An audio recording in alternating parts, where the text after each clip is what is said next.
బడుగు బలహీన వర్గాల పార్టీ కాంగ్రెస్ పార్టీ అని టీసీసీబీ డైరెక్టర్ రవి గౌడ్, అదేవిధంగా తాండూరు మాజీ మార్కెట్ కమిటీ చైర్మన్ బట్టే శ్రీనివాస్ అన్నారు. వికారాబాద్ జిల్లా తాండూరు మండలంలోని అనంతారం తాండాలో శనివారం చివెళ్ల పార్లమెంటు కాంగ్రెస్ ఎంపీ అభ్యర్థి రంజిత్ రెడ్డికి మద్దతుగా స్థానిక కాంగ్రెస్ నాయకులు రామ్జీ రాథోడ్ మరియు రాజు రాథోడ్తో కలిసి ఎన్నికల ప్రచారం నిర్వహించారు. ఈ సందర్భంగా ఉపాధి హామీ కూలీలతో ముచ్చటించారు.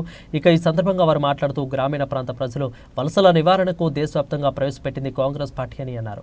రంజిత్ రెడ్డిని ఆస్వాదించి భారీ మెజార్టీతో గెలిపించాలని అన్నారు. స్థానిక నాయకులు రామ్జీ రాథోడ్ మాట్లాడుతూ 1976 ప్రాంతంలో నాటి ప్రధాని ఇందిరాగాంధీ సంచార జాతులుగా ఉన్న గిరిజన లంబాడీలను గిరిజన జాబితాలో చేర్చి రిజర్వేషన్ కల్పించిందని తెలియజెప్పారు. ఈరోజు పార్లమెంట్ ఎన్నికల సందర్భంగా అంతారం తాండా గ్రామంలో ప్రచారానికి విచ్చేసినటువంటి కాంగ్రెస్ పార్టీ మాజీ మార్కెట్ కమిటీ చైర్మన్ శ్రీనివాసన్న గారికి, అదేవిధంగా బీసీసీబీ చైర్మన్ మన రవిగౌడ్ అన్న గారికి, గ్రామ పెద్దలకు నమస్కరిస్తూ ఇవాళ కాంగ్రెస్ ప్రభుత్వం 6 గ్యారంటీలతో మన ముందుకు రావడం జరిగింది. అదేవిధంగా మన గిరిజనుల యొక్క అభివృద్ధి గురించి కాంగ్రెస్ పార్టీ ఎంతో కృషి చేస్తుంది.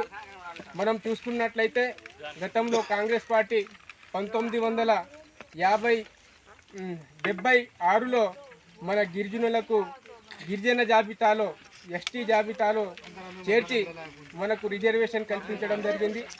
ఆ రిజర్వేషన్ కల్పించడం వల్ల మనం ఆర్థికంగా, సామాజికంగా అన్ని విధాలుగా మనం అభివృద్ధి చెందుతున్నామంటే ఆ రోజు కాంగ్రెస్ పార్టీ మనకు గిరిజన జాబితాలో చేర్పించడం వల్లనే ఇవాళ మనం గిరిజనులకు రిజర్వేషన్ కల్పించబడ్డ మన తెలంగాణ రాష్ట్రంలో ఇవాళ అప్పుడు గతంలో 6% ఉన్న రిజర్వేషన్ ఇప్పుడు 10% పెంచబడిందంటే ఆ రోజు కాంగ్రెస్ పార్టీ కృషి ఫలితంగా ఈరోజు మనమందరం కూడా రిజర్వేషన్ ఫలితాలను మనమందరం పొందుతున్నాం.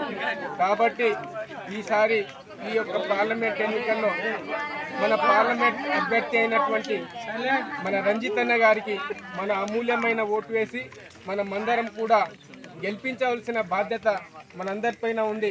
కాబట్టి మరొక్కసారి అందరినీ విన్నవించుకుంటూ కాంగ్రెస్ పార్టీని ఘన విజయంతో గెలిపించాలని కోరుకుంటున్నాను.